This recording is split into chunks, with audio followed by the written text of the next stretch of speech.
Hello there, I'm Begalius. Slept on TV. I don't sleep on TVs, man. They're far too skinny, and I'm a fat piece of shit. Dune Prophecy was a show that honestly I saw the trailer. I thought this is far too ambitious. You know, it looks cool, but who knows if they'll actually be able to pull this off. And I will say, reviews are sort of 7 out of 10 across the board. I wouldn't say that people are overly excited about the show. Ergo the slept on comment that I made earlier in this video. Having watched the first episode, I would feel the same way, and I did feel the same way. I thought, wow, the production's really good, but I don't know if I care about what's going on. I don't know if I care about the universe or the people in it. So I will come back, but at the moment I don't feel overly compelled to do so. However, I stuck with it, man, and I would definitely recommend doing the same, because at around about the end of episode 2, I really got into the show, and I did start to like the characters, and I did start to care about the universe. Unfortunately, following episode 2 was episode 3, which is the worst episode in the season.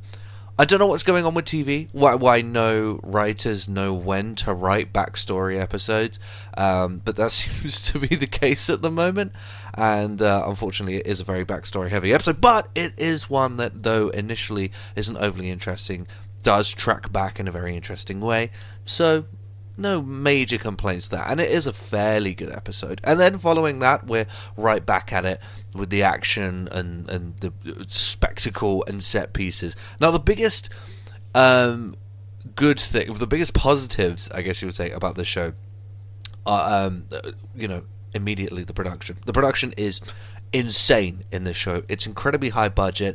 The sets are ridiculous. Some of them are absolutely stunning to look at, and everything is just very high production. There's a lot of action, there's a lot of effects, and it doesn't seem to phase them in terms of budget. Cinematography is also fantastic, and there's lots of like extras and stuff. You know, you can really tell that a lot of budget went into this show. So yeah, overall visually and in terms of the soundtrack, absolutely excellent. There are a lot of great performances. Mark Strong is in this, and he is always great, and he is great.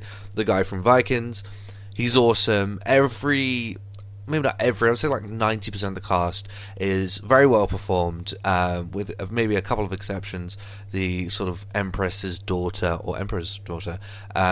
yeah, I don't know, but yeah, for the most part, they are very well performed, and just overall, the I don't know, man, the attention to detail, the dedication to the theme, and the fact that despite the fact that this is a TV show, it's all condensed, and there's a real effort to make it as like grandiose and special as they possibly can, and I think they succeed in that. This is 6 episodes. They don't bloat it, so that you can get all of the great content in one go, and it is essentially a 6-hour-long movie, and so that's really good. The show itself takes part thousands of years before Dune 1 and Dune 2, and that explains why a lot of the language is a little bit flowery, a little bit old-fashioned, and I'll get into that, and why some of the sets don't match up with that of the film, although it's a whole thing. It's a different universe because it's a different time, you know. There's a lot of different things going on there that do interlink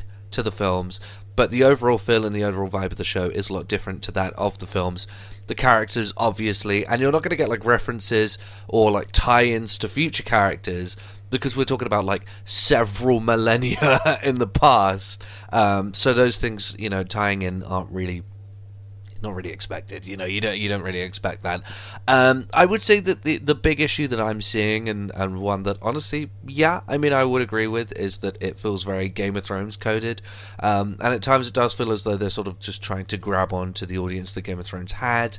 Yeah, I do see that, but at the same time, it is definitely something that I was very easily able to get over, and I think it would take a certain level of bitterness to not get over. Does that sound mean? Is that mean-spirited of me to say? I just feel that, like, if the show's good, if everything else is, you know, running in full steam ahead, then why would that matter? Although, you know, that being said, for some people, something being derivative is just the worst thing it could be and will get in the way of your ability to enjoy it. And if that is the case, and you're a Game of Thrones fan, then this might not be for you. But for everyone else, it's excellent, high budget, high production, Lots of action, great story, great performances, lots of like linking story threads together. Like I said, at first might not grab you, but eventually those pieces all just like come together, you know, like the jigsaw puzzle that it is. And I really enjoyed the show at the end. I really appreciated it. Let's put a score on this.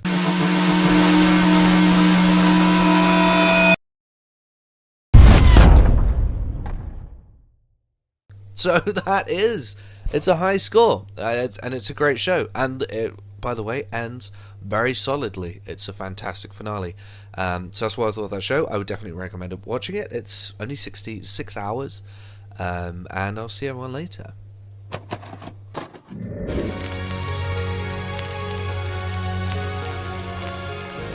The PlayStation is only $149, and you can also get leading titles.